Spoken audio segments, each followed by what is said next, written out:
A lot of you are familiar with the DNA Project and have been rocking with us for a while, but some of you aren't. A lot of you are faithful listeners of the podcast, but aren't familiar with some of the other work that we do. So I just want to take a quick moment to explain to you a little bit more of what we do. So you're getting married, or you have a friend, a cousin, a sister, somebody you know is getting married. Okay. You've booked your venue, caterers, photographer, all that good stuff. When it comes to live music, most people have no idea where to look. We have you covered. Picture this. During the ceremony, while guests are being seated, or while the bride's walking down the aisle. During the cocktail hour, while guests are just mingling and having a good time. Don't forget about dinner music. That's very important to set the mood while guests eat. And we definitely can't forget the party. Let's get the party started right now with the DNA Project. www.thednaproject.ca for more information.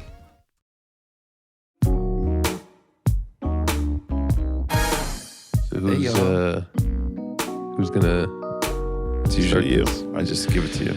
It's usually me. Welcome to the DNA Airwaves. We are here remote. We're all remote. I'm Matt Keselman. Anthony Lewis his back is in front of me, and Diriki Palmer is back home in Hamilton. How's it going? Good. How are you? Very good. Very good. We're here. Why don't you tell us what we're doing here, Anthony? We're recording a podcast, guys. What did you show? I'm playing.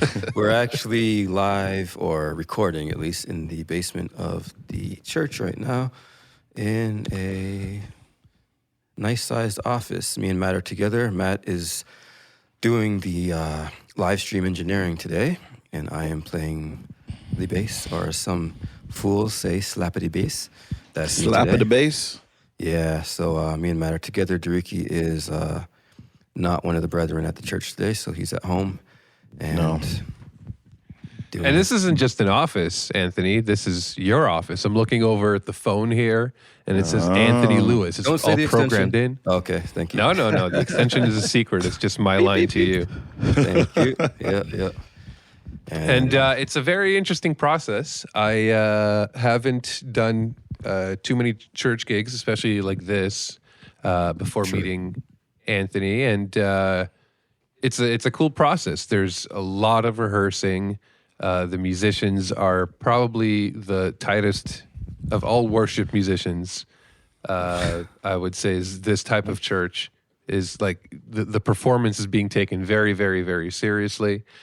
And then there's rehearsals before, and then there's rehearsals. There were rehearsals today in the morning.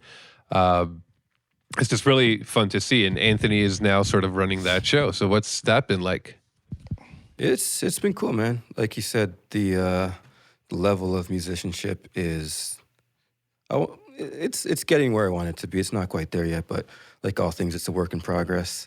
Yeah. It's good. Don't want to take away from anyone the work that they're doing, but You're being humble. yeah. I just the Classic standard's always Lewis high. behavior. All right, you know what? Let's turn it up a notch, guys. No, it's been a good process. I've been doing this for about 3 months, and I have big goals of where I want things to go. So in the meantime, we're just taking it one Sunday at a time. Matt, you're right though. We do a lot of, because we do our Tuesday night rehearsals. Sunday morning is really just a run through, but I guess just on account of getting things together and better, it turns out to be a bit of a rehearsal on Sunday mornings as well, which is good. It gives everybody leaves everyone going in nice and confident on how things should go. Yeah. And how do you feel, because I know traditionally before you started doing this, like you would play at churches way back in the day that didn't really do any type of rehearsing or had any real structure in terms of like the music and the band. True. How much of a difference does it make, or how, maybe Matt could attest to this, how much does that help the overall service run, I guess, when you kind of don't wing it?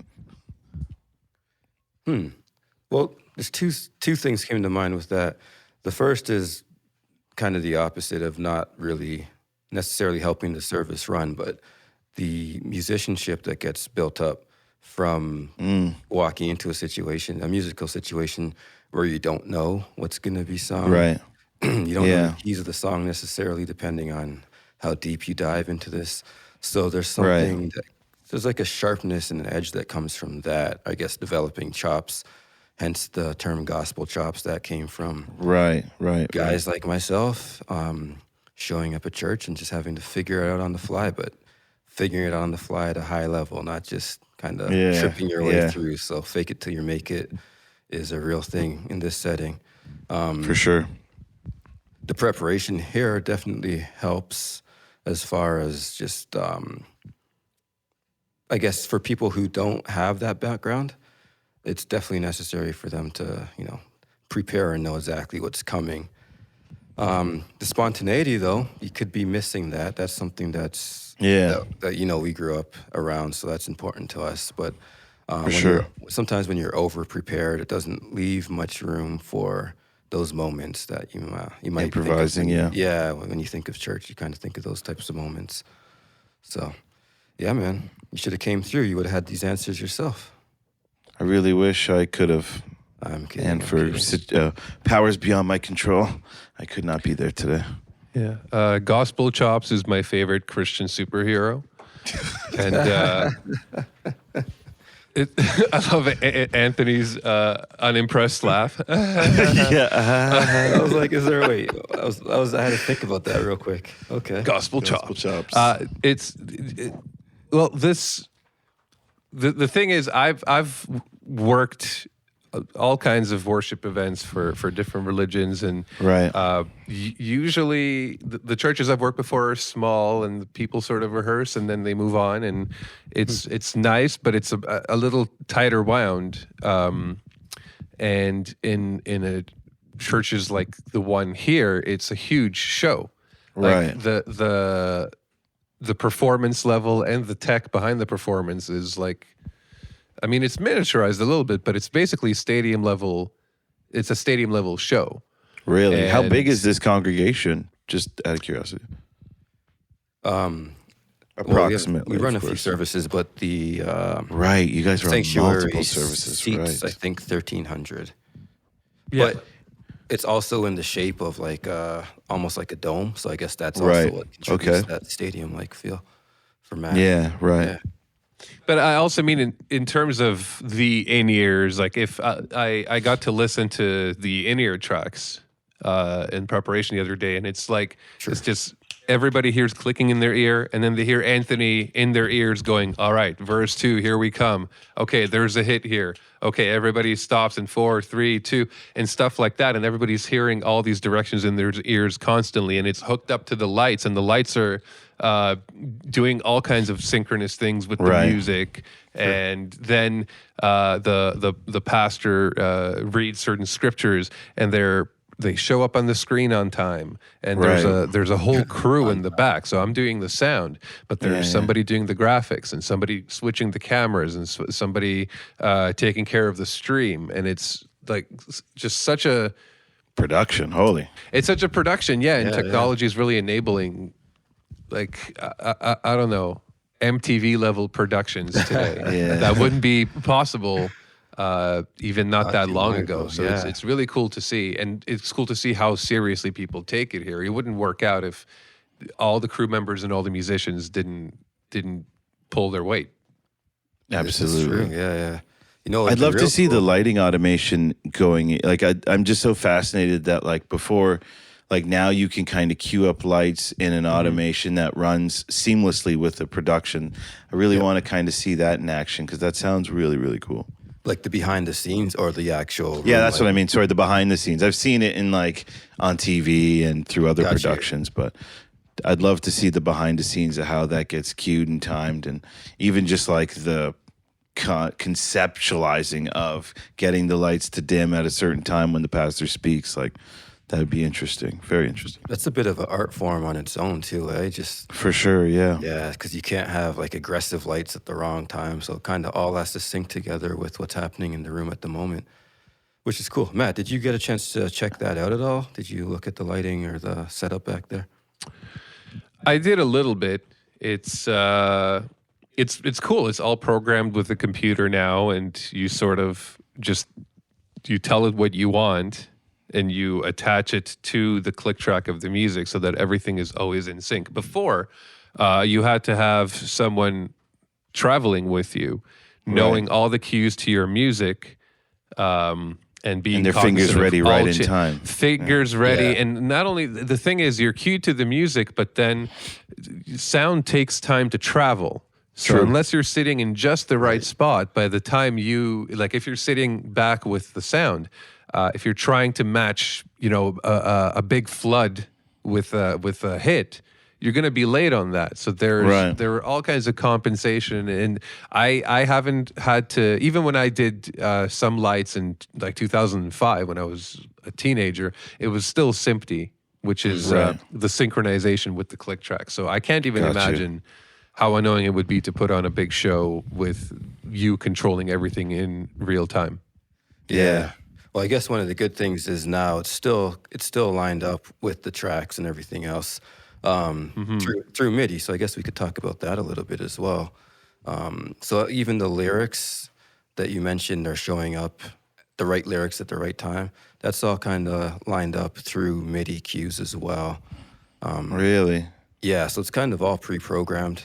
It's, I would say foolproof, but not. But it's, I guess, as close as you can get to foolproof, as far as Matt was mentioning the vocal cues and then the music director cues, and then all the automation through the lights and the lyrics. And there's a bunch of other things you could actually automate too. Like, for example, if you're playing a song, you could MIDI this thing up to your keyboard so you can have song-specific patches. So say there's bells at one part of the song. Your keyboard will import those, I guess for lack of a better word, import those bell sounds at that specific time so you can play the line and then switch back to the piano. So there's a whole bunch of other cool or not so cool, depending how you think of it, things that you can do with it, but automated at least. Yeah. It's great as long as everybody stays in time. Right. Everybody hears the click track in their headphones, and especially the drummer is responsible of staying with the click, because if you don't stay with that click, if you get lost, the lights don't care. Right. You're just going to keep on going. Right. And does that happen patches. for the entire show? Sorry, Matt. But if someone screws up, is it impossible to kind of catch back up or pause it? Or how do you kind of resynchronize everybody if, like, say someone dropped their guitar or, like, I don't know, something catastrophic happens? Okay. Yeah. You go ahead, and then I'll share my personal experience with that, actually. Matt? Sure. Well, there's more than one way of doing it, and really it's it's however the group and the crew should plan what will happen if somebody loses the click. And I have an embarrassing example of how we did that, and we didn't plan what to do. We were like 16. It was one of our first shows, and we couldn't find a keyboardist. So we had a click track that I would listen to, and then the keys would play into the room. And at one point I got excited and I stood up like it was a break. And I stood up, but I'm supposed to keep counting, but I stepped on the cable. Oh, no. And I unplugged the headphones from myself. And it was a fast rhythm, and it was in an odd time signature, and I just couldn't get back. So I just stopped the music and sort of told the band we're going to continue without the keyboards.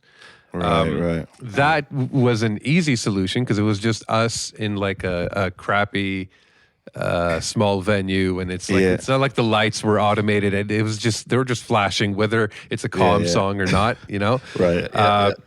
So that, but when it's a huge show, that's terrifying to me. What happens at a bigger show when there's lots of people all on the same click and the lights? What ends up happening, Anthony? Well, first thing is Anthony doesn't lose his composure. Step number one to this mess. Yeah, I've come close. So it's actually happened here. Since we were here, I might as well talk about here-related things. So the situation, actually, the tracks are your friend and your enemy depending on where you are, time-wise, and other alignment with them. What had happened happened a few times, actually, but a singer was behind the track, but because in another type of scenario, the band could simply just jump to where the vocalist is. But with the tracks are kind of king. So if you're not with the tracks, the band has to stay with the tracks. If the band goes with you, then there's a clash. And in this big sort of space, something that you might play off in a smaller room doesn't play off, just in terms of the volume in the room. With the tracks being pretty loud, maybe not in relation to the music, but once things fall off, if the band stops playing, then you have a room full of then you can really feel tracks. So what actually happened in this case is I tried to fade the tracks out and then bring them back in. And it goes for the level of experience of the vocalist too. If the vocalist isn't savvy enough to catch that, then it's a bit of a fail. So I ended up bringing it back on like the bigger part of the song. But the beginning of the song was a little bit of a train wreck, just with the, I guess, say tension between the tracks, the vocals, and the band. Who's the king? Who's the leader? Well, the tracks are king as long as they're in. So the click is the leader. Yeah, exactly. Hey, but I'm smiling. I'm laughing about it. But yeah, in front of a room full of people, it's it could get your heart terrifying. Going for sure. Yeah, like anxiety inducing. Like those out of body moments where you're like, oh, I just want to run away. Maybe I should throw something in. But in a sense, this kind of church environment is where all these kinks get ironed out for the rest of the music industry. Right. It's like, even if you go to in Canada, Long and McQuaid. And just look through the drum area, for example. We can do this with any section, but the drum section, you'll see like the cymbal section. You'll see loud cymbals and practice cymbals and light cymbals and dark cymbals and worship cymbals. There are worship cymbals. I mean, they're not different, but the worship industry is so advanced that there are cymbal packs for them and microphone packs for them. Wow, there's no microphone packs for baseball. Even though there's plenty of umpires and people that need them, right? But there are worship packs for basically everything, because this really is sort of an incubator for the musicians and the technicians and everybody else. Especially in Toronto, but really worldwide, this is where people get their opportunity to practice and all this stuff that they wouldn't anywhere else. True, very true. That's a good take, actually. I never had considered it that way. It's a bit of a training ground. And I actually didn't realize that they were, it's a good experience. So I guess those little mistakes and failures are all contributing to the bigger picture. I didn't know there were worship symbols, actually. Neither did I. They're just regular symbols, but they're put into a worship pack. Okay, it's just like a categorized as but they're called like the Sabian worship pack or the Zildjian worship pack. Oh, I didn't know. Okay. Good to know. Wow. I learned something. Love learning. Church taking over. What do you guys think of Long McQuaid? Have you been lately? I feel like... I've been lately. I went lately. Yeah. I like it. Have you noticed... Got no problems with them? The change? Any changes? Or maybe it's depending on location? I've noticed a few changes. Well, one change is that now they give you more money for your trade-ins, which is fantastic because I am tired of Facebook Marketplace. I can't stand that. Well, just online person-to-person sales are so finicky, and people are tire kickers, and people rip you off. So you get less from Long and McQuaid, but you know you're going to get it. So they've raised it to 70% of what they're going to sell it as. It used to be 60. Oh, that's good. I didn't know that. Yeah. Mm-hmm. Well. Yeah, especially during these trying times. If you've been trying to sell something and it's just not working online, try Long and McQuaid. You might take a bit of a hit, but you get peace of mind and a receipt. Instruments only, or audio equipment? No, everything. Oh. What about you? What about me? Oh, the changes. Long McQuaid, Yeah, the changes. Yeah, I had some tires I was trying to get rid of, so I thought maybe since they take everything, I'll head over to Long McQuaid. Wow, these laughs. The laughs are so energetic. Yeah. No, I guess just gear-wise, I guess it depends on what you're looking for. It seems like You know what it is? I think they may have pulled some products. I know Behringer is one of the big ones that they don't sell there anymore. But there may They be don't? yeah. They, I think only I don't know if it's Canada or at least Ontario for sure. Only Cosmo Music is an authorized dealer of Interesting. Behringer. So I guess we're talking about the church gear. That Behringer stuff is really big in churches, especially like small to medium sized churches. Right. So that's all been pulled and much harder to get access to since you could only go to one store for it now. And there's some other companies in similar situation. Yeah. Actually, do you know the parent company of Behringer? I can't remember. That's what I was just trying to think of. There's a parent. I thought they were the parent company. No. Is it Midas? I thought they bought Midas. I don't It wouldn't remember be the Midas. chain. No. But yeah, there's some other companies and product lines that are gone as a result of this whatever deal happened. Yeah, so you cannot get the stuff there. Well, I'm going to guess maybe it wasn't economically feasible for them to sell Behringer products anymore because they're, let's call them affordable. So maybe the margin just became too thin. I think the margin just became too thin on a lot of things. Or they have competing products that they no longer want the competition in their own stores, right? Because they do have their own product lines too, yeah. See? Yeah. Could be a little Interesting. case of that. Maybe Behringers were outselling them in their own store, and they're like, well, if we don't sell them, they can't outsell us. That is- yeah, I'm just yeah. thinking outside the box. I don't know. What do I know? Well, here's a fun fact for those of you who are like, Long and McQuaid, what do I care about this? Long and McQuaid owns Yorkville. Yes. Or Yorkville owns Long McQuaid, one or the other.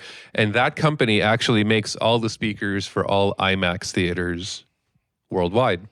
Oh, So if you've ever been to an IMAX theater, that comes from Yorkville, which is like on Highway 401 in Pickering. Worldwide. that I Wow. did not know. Learning lots of things today. I got a fun fact for you. The most expensive thing in the world, the most expensive thing humans have ever made. I wonder if Matt knows this already. Do you know? The most expensive thing humans have ever made. Ever made. The most like single item, I guess it's a single item. maybe the space station. Wow, you're right. Yeah, it was.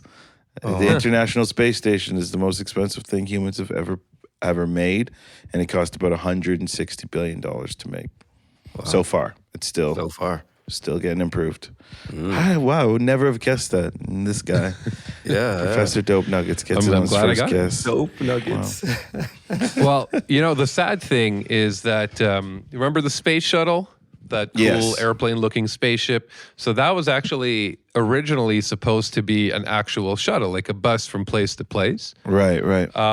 But because of budget cuts, it ended up becoming the destination. So at first there was no space station, so people would just fly up in that thing, and instead of going to the moon station or the Mars station or whatever was planned, they would just float in space in that little room and do some experiments.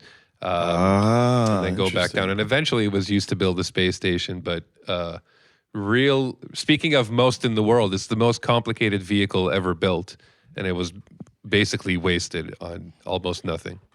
Damn. Wow. Half measures don't work. That's the sort of, I don't know anything about politics, but when one politician starts to do something and then another one comes in and cuts it, and then the other one comes in and starts it up again, it's such a waste of time. Let the scientists do their thing. They're scientists. They're smart. They're Agreed. smart. They're smart. They know what they're doing. Leave them alone. Oh, man. Speaking of budget cuts, Matt, you mentioned that. Today, I'm actually feeling like our podcast might have taken a little budget cut because this microphone that I'm holding, the SM7B, is not made for holding. And as I'm holding air, it's getting super heavy and it's got my wrist in this jacked up position. Well, I can tell you, I used to come from the school of like everything has to be perfect, and if we're recording, we need to stand and all that. Yep. Perfect. And then Anthony doesn't do social media, so he doesn't know what we're talking about. Yeah. But then That's I the best saw part of the stroke. Walk Off the Earth, who are, say what you will about them, they're an amazing professional band that knows how to record. And they just hold a 7B in their hands and sing into it. I was flabbergasted. Yeah, they just grab it in their hands and go, okay, let's lay this part down. I've seen videos of people doing the same thing, of just like holding it the way you are and just crooning. I had to switch wrists. It's starting to, yeah. This is. I not thought you were a mic. big, strong man. He is a big, strong man. Work on your wrist. Wrist weak. The wrists are weak. I guarantee he's going to get like worse weights now. Got some under my desk. Hold on. Yeah. No, that's funny. No, it is a heavy mic. So what's so special about this one? I don't know if we talked about this. We brought it up before, but I don't know if you broke it down. Why is this the mic of choice? Why? Yeah. Well, I mean, the only thing that really matters is that it sounds good. But what's interesting about that mic that you're holding and this mic that I'm holding here, the SM58, and the mic that Diriki's holding, the Beta 57, and if you've ever seen that, like the old timey, like how do I describe it? That like metal cage mic. Oh yeah, that's really common in Americana. Yeah, all of those microphones on the inside technically is the exact same capsule, the Unidyne 3, which is one of the first microphone capsules that allowed for what we're doing, like to be able to hold a mic in your hand, get a clean signal without you breaking it when you move too fast. Because older mics, if you move too fast, you could break them. If the way they were built too fast, you get like think of like a concussion inside the microphone. Oh. Like things would smack it. Oh, shaking around. Mm-hmm. Right. So the Unidyne capsule was like one of the first that sounded great, had pickup patterns, meaning that it can reject sound from the back. And all those other amazing things, but then they've also learned that depending on what casing you put that capsule in, you get a very different sounding mic. So technically, we're all holding the same mic guts with just different gunmetal around it. Interesting. Which actually changes the resonances enough that they're being sold legitimately as different microphones. But that mic, it just happens to be very good for vocals. There's a lot of things about it that made Quincy Jones, for example, choose that mic for Thriller. It doesn't break up when people get really loud.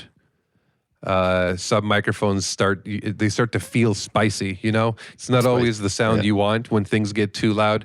And lastly, about that mic, which may seem like a gimmick, but it's just as important. If Anthony were to look inside, there was a cage that keeps your mouth about 2 inches away from the capsule. So you can if you torn down that foam right now, you can just pull that ring down from the base. You'll see. That's a little stuck, but I can feel it. I feel it. Okay. You can feel the cage, but the actual mic is not at the edge. It's like closer to the very base of it, so that you can get right into the mic like a lot of singers like to do without it getting all boomy. Boom. Boomy. Okay. Sorry, was that enough of an explanation? I feel like I went too far. You went super deep. You went deep. You went deep. That was like you saying, I don't know how many years of school you did, but these are the moments where it really shows that you were. That's when I proved that I went to school. This is it. Yeah, we doubt until you start to speak about microphones and audio-related things. So, congrats on that. No, I was actually sincerely curious about that, so I appreciate it. There you go. Oh, well, you're welcome. I silenced everybody. They're like, "Whoa, he doesn't show this sort of." Yeah, man, Matt. Listen, it's Sunday. We're doing this church thing, and I just want to take a moment to say I really appreciate you both. Okay. Wow, thanks, You bro. won't catch me I singing appreciate on you guys Monday. too. It's nice. I don't know why it always warms my heart when Anthony says it. It's different when Anthony gives it to you. When Anthony shows love, it warms my life. You know, but you when said my name my 3 wife times. does, it's just like, nah. Yeah, when I do that, Anthony, people usually Anthony. go, "Can you leave me alone, please? Stop saying you love me." Yeah. Are you gonna commit suicide? Get out of here. Yeah, No, what's wrong with you? Nobody used the word love. It was appreciation. That's cool.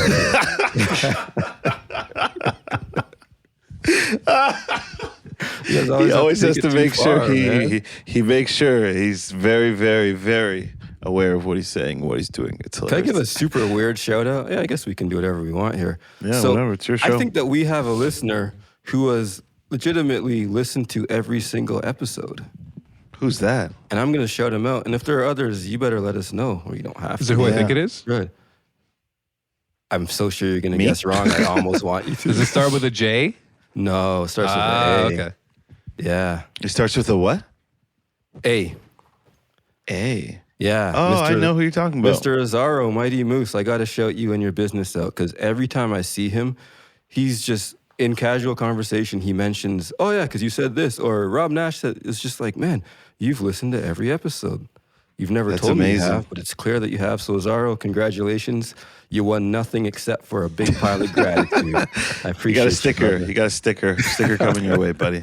Yeah, we'll start doing T-shirts or something. I was about to say, actually, he point. has some dope T-shirts that he's selling, so maybe I'll grab 3 of them for the 3 of us. And he listens, so I can't take it back. No take backs. Yeah, nice. Shout out to Azaro. Thanks for listening, and thanks to the others that listen. There's a bunch of people I know that I don't know if I can make the same claim that they listen to every single episode, but Crazy. we got like at 104. least 5 fans, guys. At least 5. A lot of listeners, but 5 fans. We'll take it, man. We'll take Exactly. I'm grateful for you guys. It's definitely weird when people hold like things that we said on the podcast. They remember it like a conversation. So to them, they've heard. But we're like, when did I ever say this to you? Exactly. Oh, right. You listened to this thing I here's did. a good example of that, actually, because this happened yesterday with the same gentleman. Same dude. We're at the gym. This is where he works. So I was at his location, and one of the trainers touched my back and made a comment that wasn't the nicest for a guy who's, trying to feel nice about his summer body. And then he says, Azaro, feel his back. And Azaro's like, I don't have to feel it. Summer sausages. And I was like, oh my God. Summer You're sausage. the man. Yeah. I forgot about that. That's amazing. That even called you your summer sausages on your back. Summer sausages. It's a lot of fun, man. That Did was you guys one of the get mad? funniest ways to describe muscles. That was too funny. Yeah, don't I know. started doing some rowing and stuff, and now I have pepperoni sticks. I'm getting there. I'm getting there. Baby steps. Oh, From pepperonis to sausages. Sausages. That's the title of this one. boy. That's a good title. Would you guys be mad if I said I had to run to get back to church now, though? Because it's Absolutely you're the not. big But before musical you guys director. go, we have to do our classic recommendations. If you have one book, movie, song, whatever, I can go I have first. something. My Yeah, go quick first. recommendation is the new Giveon album called Give or Take. It's a beautiful album. It's his sophomore album. It's got a bunch of great hits. I was going to do a book, but this book might be too controversial for people. So I thought real quickly, I'll just do this album. Great album by Giveon called Give or Take. That's my recommendation. Oh, and Severance on Apple. If you get a chance, watch that TV show. It's weird. Severance. Weird. I got to warn you, it's not for the classic TV watcher. It's very bizarre. If you liked Black Mirror, you'll like Severance. That's all I'll say. All right. Okay, Black I Mirror like is it. one of my favorite shows of all time. I like it. Since it's Sunday and I'm at the church, let me give a shout out to a artist who is actually from Buffalo. I don't remember where she's at now, but she's somewhere down south. But she's a Christian artist. So if you're listening, check out Charity Gale. She's got a real deep, dark. I'm thinking of the show. She's got a real big voice. And she's coming out with some great music. If you're into that, check it out. And if not, Her name again? Charity Gale. Charity Gale. Nice. And my rec is a 10-part podcast that I'm almost done listening to it again, like in a row. Right. It's Diriki, I've sent you things from Stuff You Should Know. You have. They've been really, really good. Even the one on the Pentecostal church I was really Very shocked. interesting. Really, really interesting. Yeah, there's these 2 guys that used to work for How Stuff Works, if you remember that show. And they're just very good at looking anything up and explaining it to you. And Absolutely. So Stuff You Should Know is great, but that's not a 10 episode. So there's a 10 episode limited series by one of those guys. His name is Josh Clark, and it's called The End of the World with Josh Clark, where he talks about maybe some far-fetched things, but he addresses potential existential threats to humanity. Right. both internal and external. And he addresses them not just like, man, imagine if media, like he really dives into it, into what CERN is doing and into what humanity might do to itself and into how this could end in a positive way or in a negative way, and whether other civilizations elsewhere in space are going through similar things. It's super interesting. It's a bit cerebral, but I think he really knows how to both explain these things and on an emotional level make you understand why this is important for you to care about this. Right. And it's very entertaining also. So End of the World with Josh Clark. It's only 10 episodes, so it's not a big lifetime commitment. And I think you'll understand what it's like, what it means to be a modern human a lot better. Like I said, I heard it once and I immediately started listening to the 10 hours again, just because it's so informative and so us. It applies to everyone on the planet. Right. So I feel like everyone should listen to it and just be a little more aware of what's going on and what might happen in the future. Dope. I'm going to check that out for sure. Dippity dope. Dope. Gentlemen, it's been emotional. Thank you guys for joining us. And thank you, boys. I'll see you soon, God willing. Yeah. That's it. Just yeah. All right. Yeah. All right. It's been fun. We should do these random remote pods more often. We'll do that one on a roof. We'll do one in someone's house when they don't know we're there. We'll start doing all kinds of fun things. Let's do it. All right. Stay classy, everyone. Bye.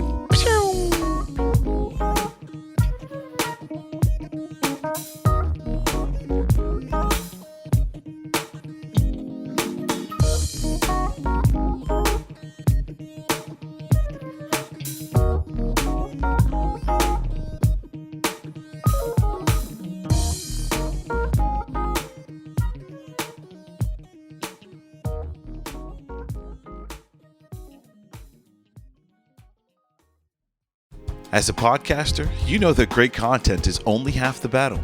The other half is finding the right hosting platform to reach your audience. That's where Captivate comes in. With unlimited podcasts, advanced analytics, and personalized support, Captivate has everything you need to grow your audience and monetize your show. Join the thousands of successful podcasters just like us who trust Captivate for their hosting needs.